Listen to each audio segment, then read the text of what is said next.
Hey everyone, and welcome as we continue our study through the New Testament, looking at the 250 events in the life of Jesus in the Gospels. Here we're studying this chronologically, and today we're looking at Jesus teaching about entering the kingdom. The last lesson we looked at, Jesus had was in Jerusalem. He left because they were trying to kill him and arrest him and kill him.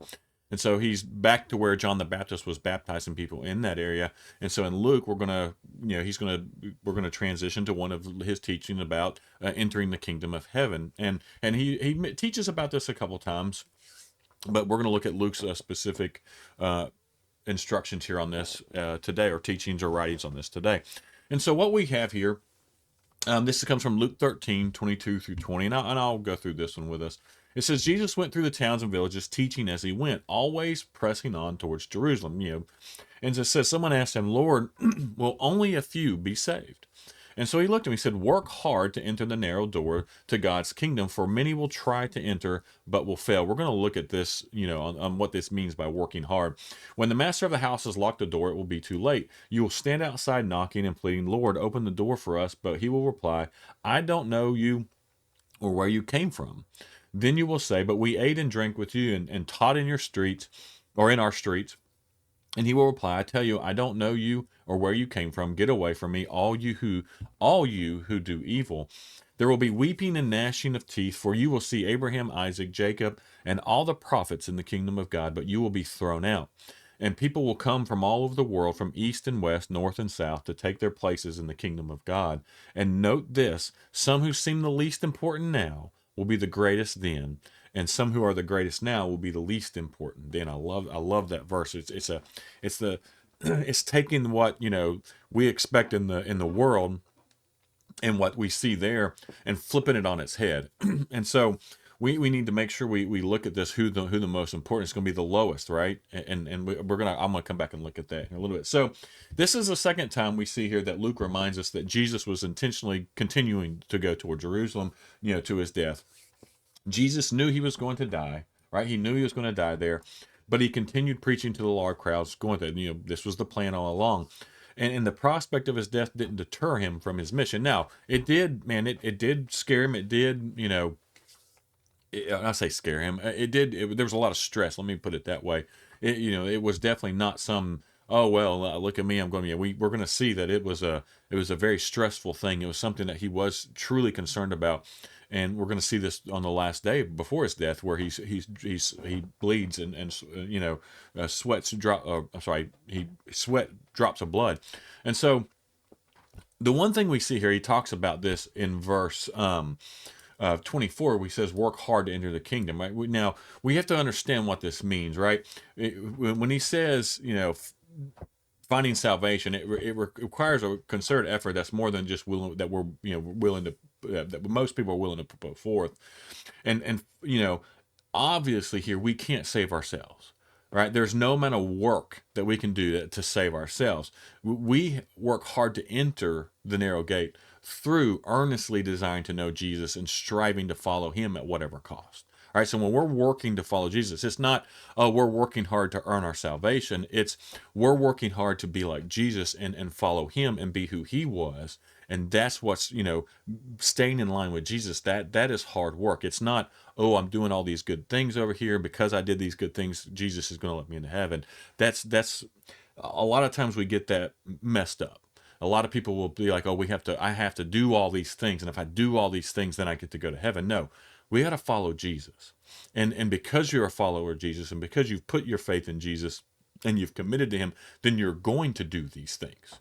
And so our part is to diligently continue to be like Jesus and understand him and follow him. That's who we're to be. And so that's when he says to work hard to enter. It's not, hey, you need to do a bunch of things so you earn your salvation. It's you need to strive hard to be like me and follow me.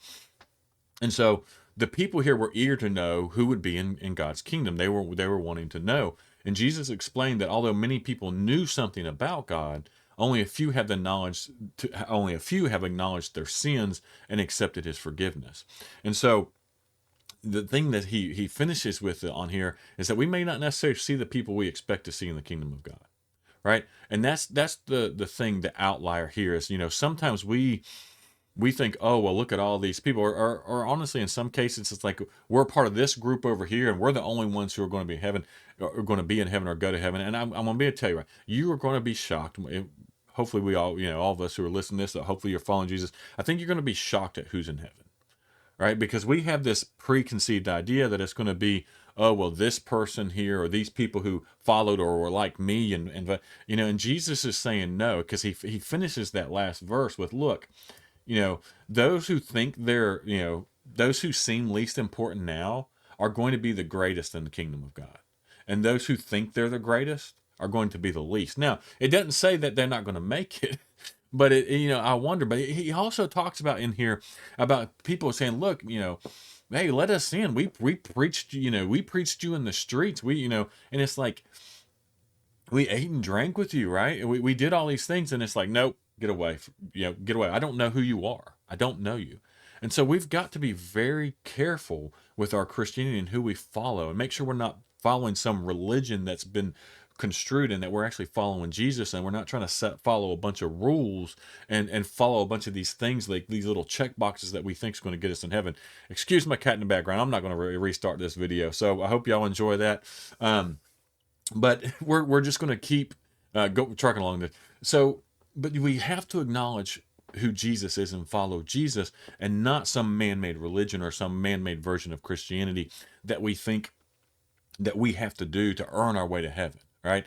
We can't. No matter how good we are, no matter how many check boxes we check, no matter no matter how we some places have this plan of salvation, or have these checklists for salvation and all this stuff. No matter how we do all those things, all right, you can check all these boxes. You can say, hey, I was dunked under the water. I was, I did all this stuff. And it's like, if you don't have a true heart for God, and you're not a true heart for Jesus, and you're not truly following him and doing what he says, making yourself lead. There's a lot of people who think, oh, well, we're awesome. We're up here because we do all these things and we have Christianity figured out. We have all the answers. And it's like, no, you don't. Yeah, I promise you, you don't. So just continue to work towards being like Jesus. Work hard to be like Jesus.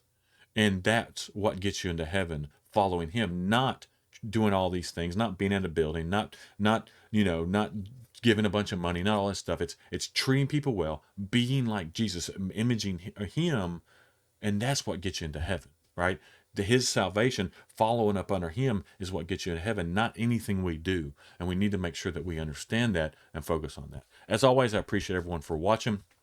And if you haven't, subscribed to our channel, please go ahead and do so, because we're going to try to keep pushing some of these teachings out. And if we can do anything to help, comments, whatever, anything that you would like to see us study, I would appreciate some of those comments, because we'll do it. But as always, I appreciate everyone for watching.